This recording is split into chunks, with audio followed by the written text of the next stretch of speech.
Olá.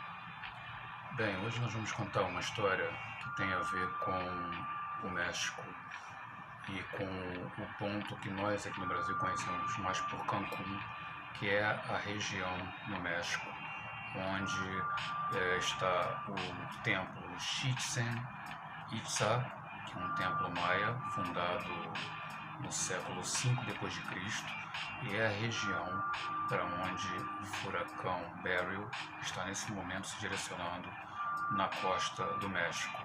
Fica ali na costa voltada para o Mar do Caribe, né?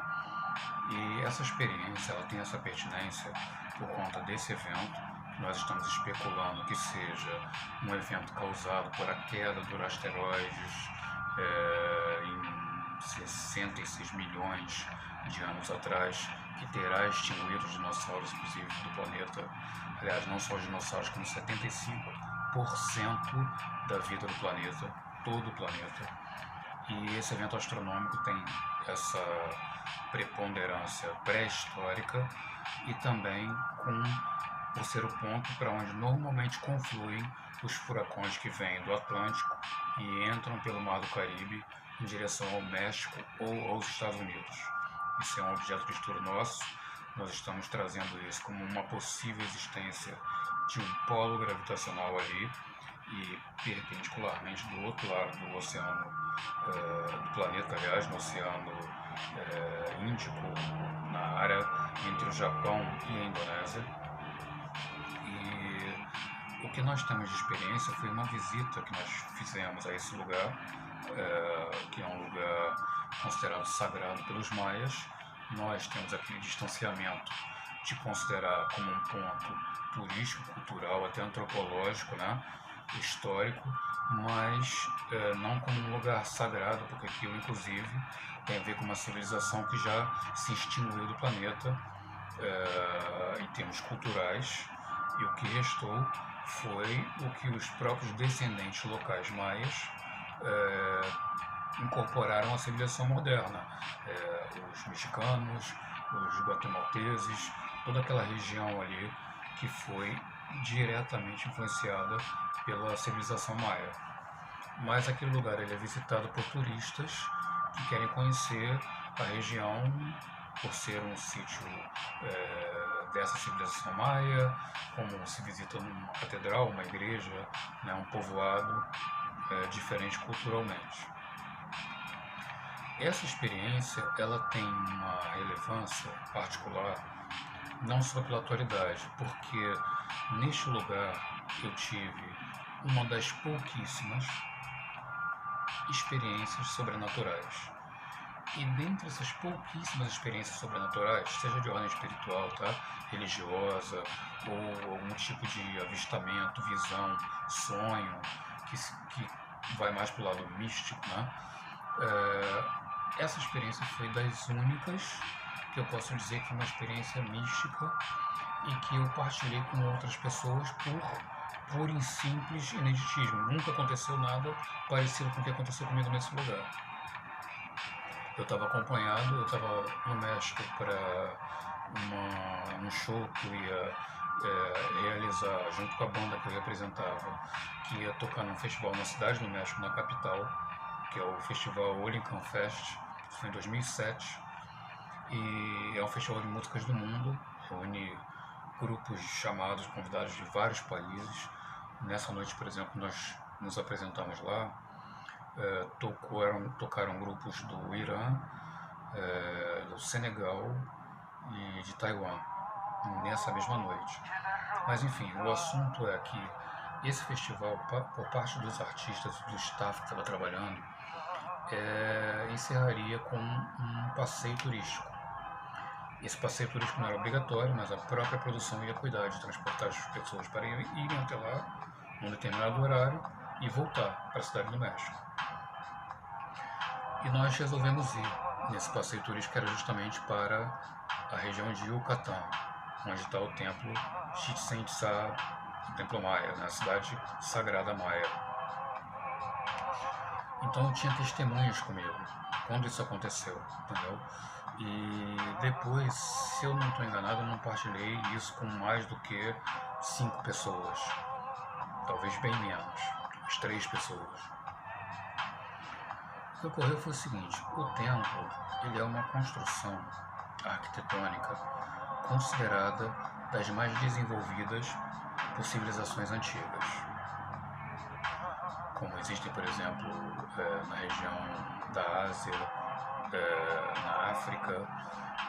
São construções que até hoje, apesar dos estudos avançados, tenta-se entender todos os fenômenos que decorrem naquele lugar por conta apenas, exclusivamente, das questões culturais, a base cultural e a engenharia e arquitetura envolvida na construção. E há constatações de que aquele lugar, aquele sítio, está construído com várias orientações astronômicas, várias orientações climáticas e várias orientações naturais e sobrenaturais.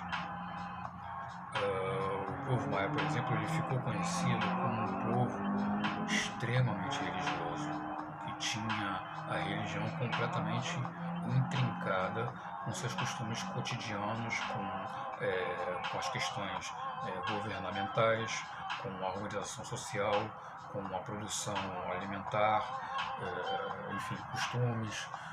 Então, aquele lugar ele já tem ele já sugere esse respeito ao chegar lá, como quando você vai às esfinges, né, no Egito, por exemplo. E essa construção, se você der uma bugada, der uma olhada em fotos e vídeos, você vai reparar que não só por dentro, mas por fora da própria pirâmide, que é uma pirâmide que tem 4 faces e um topo quadrado, essa pirâmide ela tem escadarias por fora da pirâmide. Você pode chegar ao topo da pirâmide subindo, galgando, degrau por degrau de uma das escadarias na parte externa da pirâmide. Então isso é um dos desafios também do passeio, para quem quer conseguir chegar até o topo da pirâmide por fora, tem que galgar todos aqueles degraus e ver de lá, na sua vista que há, né, de toda aquela planície onde está o sítio arqueológico, como a experiência de saber o que acontece quando você chega lá em cima. Porque há várias especulações do que havia lá em cima, como desde chamas para iluminar a região, como eventualmente de lá se celebravam alguns cultos da religião maia. Bem, eu fui uma das pessoas do grupo, não só do festival, como de turistas que estavam visitando o local naquele momento, fui uma das pessoas que conseguiu, teve a disponibilidade de querer chegar lá até acima. E eu fui com outra pessoa da banda, me acompanhando, mais algumas outras pessoas. Mas quando eu cheguei lá em cima, havia mais alguém comigo. Bem, o que aconteceu foi o seguinte: eu não sei dizer até hoje o motivo daquilo ter ocorrido, e nem tirei grandes interpretações daquilo. Mas o que aconteceu de fato quando eu cheguei lá tem bastante a ver com que a própria cultura maia, que depois eu vim estudar um pouco mais de curiosidade, deixou registrado como tem a ver com os eventos climáticos que ocorrem naquele lugar. O que aconteceu foi que eu, ao chegar ao ponto máximo da pirâmide e subir o último patamar que havia, onde realmente uma espécie de elevado retangular, eu tive uma visão que, por ser em estado lúcido, né, eu estava acordado, estava completamente, era até na parte da manhã ainda, esse passeio, eu vi como se fossem praticamente projeções holográficas. Não era um sonho, não era uma alucinação, não era uma impressão de que eu estava vendo alguma coisa, um vulto. Eram mesmo 2 imagens na minha frente de 2 borboletas azuis e pretas diante dos meus olhos, que apareceram voando, né, na minha frente e depois sumiram. E eu sei que não eram verdadeiras as borboletas, porque assim como elas surgiram de repente, que poderia ser apenas uma surpresa, elas desapareceram do mesmo jeito. E o que ocorre é que, ao nós hoje em dia termos essa atenção àquele local, àquela região, e especularmos que há ali fenômenos gravitacionais, polos efetivamente gravitacionais, nós podemos sugerir aqui que não só o México é um excelente lugar e contar uma experiência, mais uma experiência nesse storytelling profissional, né, de que quando a gente viaja, quando a gente faz, nem que sejam passeios curtos, mas fora do nosso ciclo normal de convívio, de moradia e tal, você tem efetivamente oportunidades grandes de aprendizado, culturais, regionais, folclóricos, o que seja. Mas, no caso dessa visita ao México, para além de várias outras coisas diferentes que nós vivemos ali, apesar de ser um país americano, né, é realmente culturalmente bastante diferente, os choques culturais são grandes ali, nós tivemos essa experiência breve e curta de uma espécie de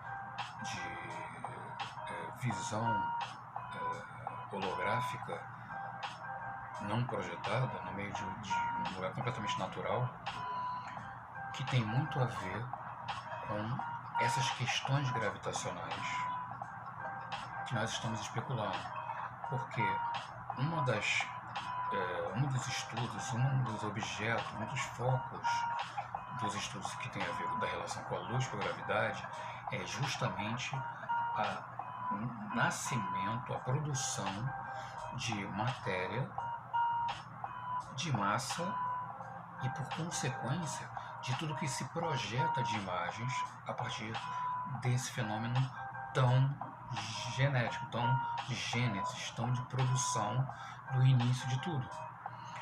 Então, se você já ouviu falar disso, ou já experimentou isso, já experienciou isso na sua vida, principalmente na região do México, mas nunca comentou com ninguém, saiba que isso é uma coisa que os próprios maias deixaram registrado de alguma forma. E para complementar esse storytelling, eu vou dizer que o próprio templo de Chichén Itzá, ele comunica essa experiência, porque lá dentro do templo, por entre as pequenas janelas que há nessa pirâmide, em determinada época do ano e posição do Sol e da Lua, é possível se ver uma sombra provocada por essa entrada de luz naquela posição da janela, uma sombra de uma serpente que sobe e desce na forma, a silhueta, compondo a silhueta dessa sombra. Isso eles tentaram dizer, de alguma forma, arquitetonicamente, deixar isso registrado para as futuras gerações, porque os maias viveram vários momentos e vários episódios durante a sua história que fizeram parte da composição da sua cultura, dos seus ensinamentos, que tem a ver com visões de coisas que a maioria dos outros povos não viveram. Ok? Valeu!